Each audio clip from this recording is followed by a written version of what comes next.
বাংলাদেশ আওয়ামী লীগ নাই, তাহলে আওয়ামী লীগকে নিষিদ্ধ করলেন কেন? বাংলাদেশ আওয়ামী লীগ নাই, ছাত্রলীগ নিষিদ্ধ করলেন কেন?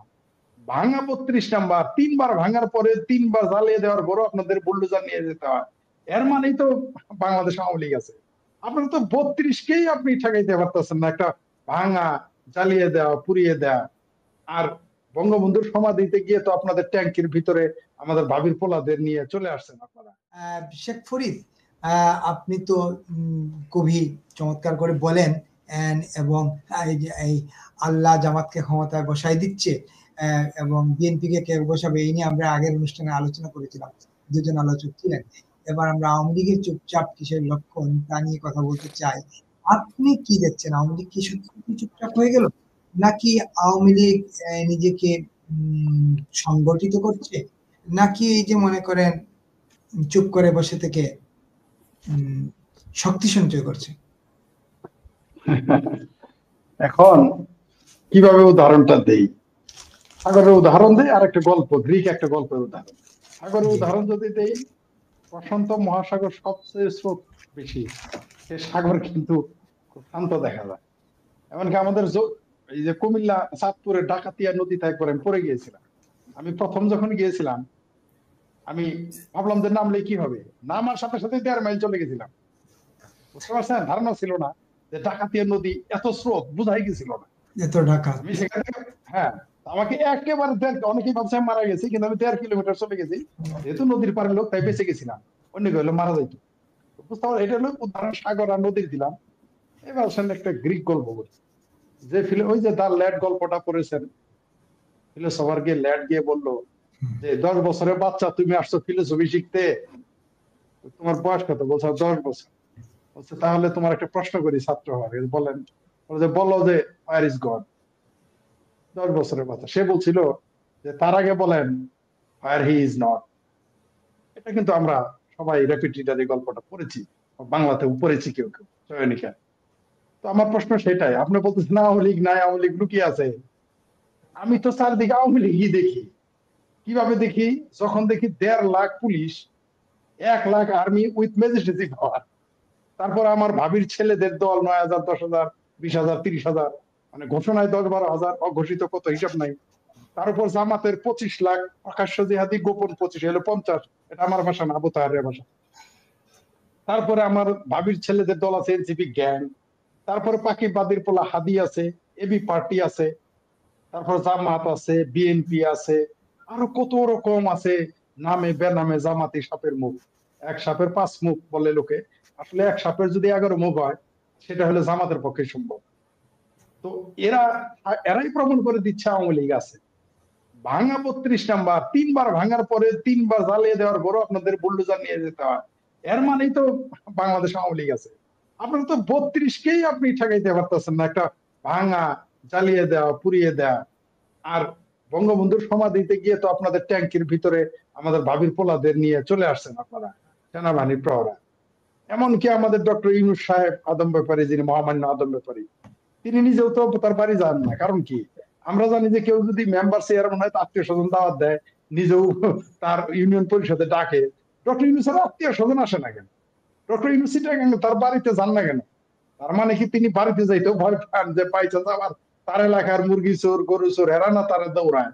কারণ তার সাথে তার বড় চোর কেউ নাই, ভাগা চাইতে পারে নাকি? সে ভয়ে যায় না। আরে ভাই, মানুষ, উনিও দেখে যে ইমরান খানের মতো পাকিস্তানের, ইমরান খান প্রাইম মিনিস্টার ছিলেন প্রায় 3.5-4 বছর। পৃথিবীর সবচাইতে মানে বেরেহম এবং হতভাগা প্রাইম মিনিস্টার ইমরান খান তার সন্তানকে কোনোদিন নিজের দেশে আনতে পারে নাই। ডক্টর ইউনূসও দেখি তার সন্তান কোথায় থাকে, বউ কোথায় থাকে, তার বউ 2টা, বাচ্চা 2টা কোথায় থাকে। আরে ভাই, আমরা না হয় কামাই রোজগার করে খাইতে হয় আমাদের অনেক, ডক্টর ইউনূস এত বড় মহান ব্যক্তি, তার সন্তানদের দেখি না, তার আত্মীয় স্বজন খুঁজে পাই না। আরে ভাই, আমি যদি কোনোদিন বাংলাদেশের প্রধানমন্ত্রী না, বাংলাদেশের যদি আমি প্রধানমন্ত্রীর গণভবনে ঢুকতে পারি, আমার আত্মীয় স্বজন ফিরে যাবো ঢাকা শহর। আর ডক্টর ইউনূসের আত্মীয় স্বজন চাকার বাকরে খুঁজে পাই। অথচ আমার ভাবির ছেলেদের দেখেন আত্মীয় স্বজন। আগে শুনছি যে বাপ যদি ক্ষমতাবান হয়, পোলা নষ্ট হয়। এই প্রথম পৃথিবীতে দৃষ্টান্ত হইলো যে পোলা ক্ষমতাবান হলে বাপের চরিত্র নষ্ট হয়। আমার কোন ভাবির ছেলে যেন, কোন কোন ভাবির জামাই যেন কোন শিক্ষিকাকে রেপ করেছে, আমি মনে নাই, না মনে থাকে না। আমার অনেক ভাই, অনেক ভাবি, কখন কার সাথে মিশি, সৌদি আরবের বাচ্চার মতো তো মনে থাকে না কোন ভাবির কোন ছেলে। ওই মানে অদ্ভুত ব্যাপার দেখেন আপনি, বাপের মামা, চাচা, খালু, দুলাভাই এরা ক্ষমতাবান হলে নষ্ট হয় শালা ভাইগনা বাইসতে পোলা। কিন্তু এইবার বাপে নষ্ট হলে প্রথম দৃষ্টান্ত স্থাপন করলো আমাদের ডক্টর ইউনূস সাহেব আর এনসিপি গ্যাং। এই যে যে আপনি যে বিষয়গুলো দেখেন, এরাই তো প্রমাণ করতেছে বাংলাদেশের আওয়ামী লীগ আছে। বাংলাদেশ আওয়ামী লীগ নাই, তাহলে নৌকা মার্কা নিষিদ্ধ করলেন কেন বলেন? বাংলাদেশ আওয়ামী লীগ নাই, তাহলে আওয়ামী লীগকে নিষিদ্ধ করলেন কেন? বাংলাদেশ আওয়ামী লীগ নাই, ছাত্রলীগ নিষিদ্ধ করলেন কেন? বাংলাদেশ আওয়ামী লীগ তো বিএনপি কে নিষিদ্ধ করছিল না, করেছিল কি? করেনি। ধানের শীষকে নিষিদ্ধ করেছিল, করেনি। কিন্তু এরা শিখিয়ে দিল ভবিষ্যতে হয়তো নিষিদ্ধ হতে পারে। আমি সেটা অবশ্য চাইবো না। আওয়ামী লীগ তো অবশ্যই ফিরবে, যখন ফিরবে তারা আমি জানি বাংলাদেশ আওয়ামী লীগ আসার পরেই বাংলাদেশের সকল মার্কা নিষিদ্ধ হয়ে যাবে। মার্কা একটাই থেকে নৌকা। আমি চাই না আওয়ামী লীগ এই ঘটনাটা ঘটুক। আবার কেউ মনে করেন না যে আমি পাগলারে নৌকা ডুবানোর কথা মনে করে দিলাম, তাও কিন্তু বলি নাই ভাই, ঠিক আছে? এই যে আমাদের সাংবাদিক সাহেব বিজ্ঞ মানুষ, উনি সারা থাকলে সারা বুঝে গেছেন। এরকম ঘটনা ঘটুক আমরা চাই না, কিন্তু হয়তো ঘটে যেতে পারে। তো এই যে যে ঘটনাগুলো নিষিদ্ধ করে নাই, তাহলে আপনি এখন আওয়ামী লীগ নৌকা মার্কা নিষিদ্ধ করেই তো প্রমাণ করে দিয়েছে। শেখ হাসিনা প্রতিদিন বলতেছে আমি আসবো, আপনি তাকে আনতেছেন না। তারেক রহমান পুরো দেশ এখন তার দখলে, তিনি আসে না। এতেই তো বোঝা যায় নৌকা মার্কা আছে। নৌকা মার্কা আছে তার প্রমাণ হলো বাংলাদেশ ছাত্রলীগ, আওয়ামী লীগ, যুবলীগ, কৃষক লীগ সহ মুক্তিযুদ্ধের একটা 14 বছরের 12 বছরের ছেলেকে আপনি অ্যারেস্ট করেন, এত ভয় পান, তারপরে বলেন আওয়ামী লীগ নাই। মানে আপনি একটা 14 বছর 12 বছরের বাচ্চাকে অ্যারেস্ট করেন, একটা ছেলে পরিচয় দেয় আমি শুনে তাকে চড়ান। মানে আপনার ভয় কত? আপনার ভয় কত? একটা পোড়া বাড়িকে আবার ঘুরতে যান। আপনার ভয় কত যে আপনি বই মেলা ঠিক টাইমে করতে সাহস পান না? আপনার আওয়ামী লীগ নাই, ভয় কত যে আওয়ামী লীগ নাই, প্যারেডে আপনি প্যারেড করতে ভয় পান কেন? আওয়ামী লীগ আওয়ামী লীগ পালায় আছে, ঘরে আছে। তাহলে আপনি 13 তারিখে এতগুলো পুলিশ আর্মি কার জন্য নামিয়েছিলেন? আমার আমার আমার শ্বশুর বাড়িকে, আমার শালা সম্বন্ধে শালার হাঙ্গা করানোর জন্য না আমার শ্বশুরকে হাঙ্গা করানোর জন্য আপনি এত আর্মি নামিয়েছে? ব্যান্ড পার্টি নিয়ে নামছিলেন কেন? এটা কাকে ঠেকাইতে নামছে? নাকি ইউনুসের পুত্রকন্যা আসবে বলে তাদের ঠেকানোর জন্য? কোনটা? শোনেন, এই যে তারা বলে বাংলাদেশ আওয়ামী লীগ নাই, তাদের দশাটা কি জানেন? যেমন একটা শিশুকে যদি আপনি বনের ভিতর নিয়ে বলেন বাবা এটা বন, ও তো বলবো আমি তো গাছ দেখি, বন কোথায়?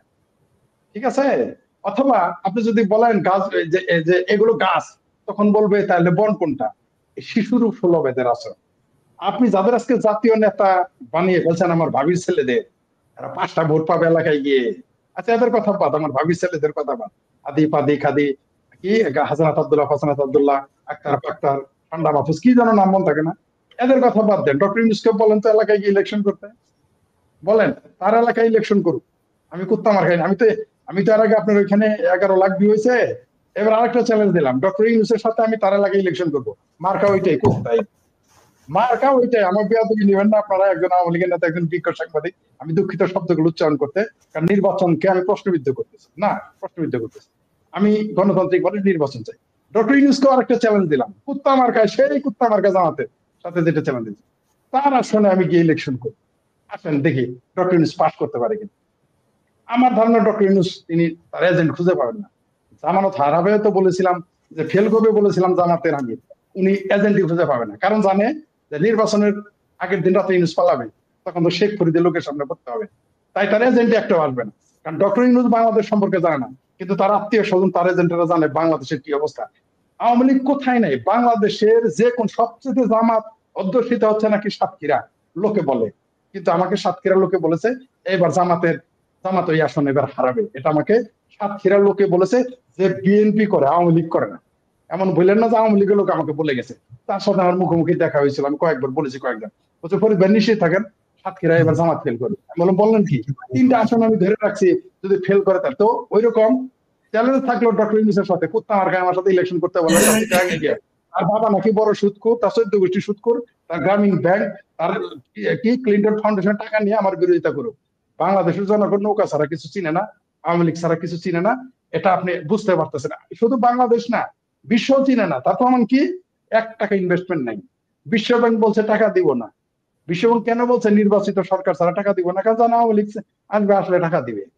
আপনি গ্যাস 83% বাড়াইছেন, আপনি নির্বাচনে পাস করবেন না। 83% গ্যাসের দাম বাড়াইছেন, পাবলিক পেটে ভাড়া দিয়ে। আপনি তো অনেক সেন্সর আছে তো, সিনেমার মতো। আপনি মারাত্মক লোক, আপনি তো সেন্সর আপনি এফডিসি সেন্সরশিপ নিয়ে পয়সা থাকেন, পাবলিক পেটে পাড়া দিয়ে না নারী ঘুরি বের করে ফেলবে।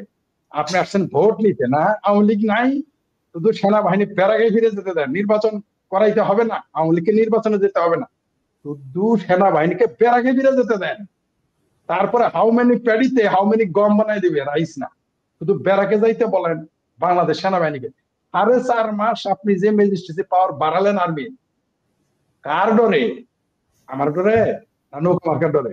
আমার ডরে না খোকন সাহেবের ডরে? আমার ডরে না আমাদের আমাদের সম্পাদক সাহেবের ডরে? কার ডরে আমরা বুঝি না ওগুলা। আপনি সেনাবাহিনীর ছত্র ছায়া থাকলে না, ওই কমলাপুর স্টেশনে যারা ওই যে কি ঠুঙ্গার মধ্যে গুনিয়া টানে না নাকে, তারাও পাওয়ারে থাকতে হবে। আর তো ওই যে ডক্টর ইউনূস শুধু বেড়াকে ফিরে যাইতে দেন, তারপরে দেখেন কে ক্ষমতায় আসার, কে ক্ষমতায় যায়, নির্বাচন কাহাকে বলে, মিছিল কাহাকে বলে, আওয়ামী লীগ কাহাকে বলে, কত প্রকার ও কি কি খুব শীঘ্রই মানুষ জানবে। আওয়ামী লীগ এখনো মানুষ চিনে নাই। 71 সালে একবার চিনছিল পাকিস্তান বাহিনীরা, এইবার চিনবে বাংলাদেশের পাকিস্তান বাহিনীরা। আগামীতে চিনবে আওয়ামী লীগ কাহাকে বলে, কত প্রকার ও কি কি। আমি বলেছি তো, আমি 6 মাস আগে যে কথা বলেছিলাম এখনো সেই কথার উপরে আছে। আওয়ামী লীগকে ভরসা নয়, ভয়ঙ্কর রূপে ফিরতে হবে। আওয়ামী লীগ ভরসা হয়ে ফিরতে চাইছিল। সাদ্দাম, আমার ওই কথা, ছাত্রলীগের নেতা সাদ্দাম ওটাকে প্রোটেক্ট, মানে সে তার প্রতিক্রিয়া জানিয়েছিল না আওয়ামী লীগ ভরসা হয়ে ফিরবে ছাত্রলীগ। নো, সেই সুযোগ তারা দিচ্ছে না। ওই যে খালেদা জিয়া যেমন মঞ্জুর হাসান খান সিপিবি প্রেসিডেন্টকে বলেছিলেন যে আওয়ামী লীগ আমাকে ধাক্কাইতে ধাক্কাইতে জামাতের কোলে ফেলে দিছে, তেমনি এবার আমি বলতে চাই, আমি আমার ভাষায় বলতে চাই মঞ্জুর হাসান খানের ওই ভাষাকে কপি করে, যে বাংলাদেশ আওয়ামী লীগকে, ছাত্রলীগকে, যুবলীগকে, কৃষক লীগ এবং মুক্তিযুদ্ধের পক্ষে শক্তিকে এত ধাক্কাইতেছে যে তাদের ভরসা হয়ে আর ফিরে আসার সুযোগ নাই। ভয়ঙ্কর রূপে ফিরতে হবে এবং ফিরবে। আওয়ামী লীগ যারা বলে নাই তাদের বলেন আওয়ামী লীগ কোথায় নাই সেটা জিজ্ঞেস করতে বলেন। একেবারেই সঙ্গে থাকুন।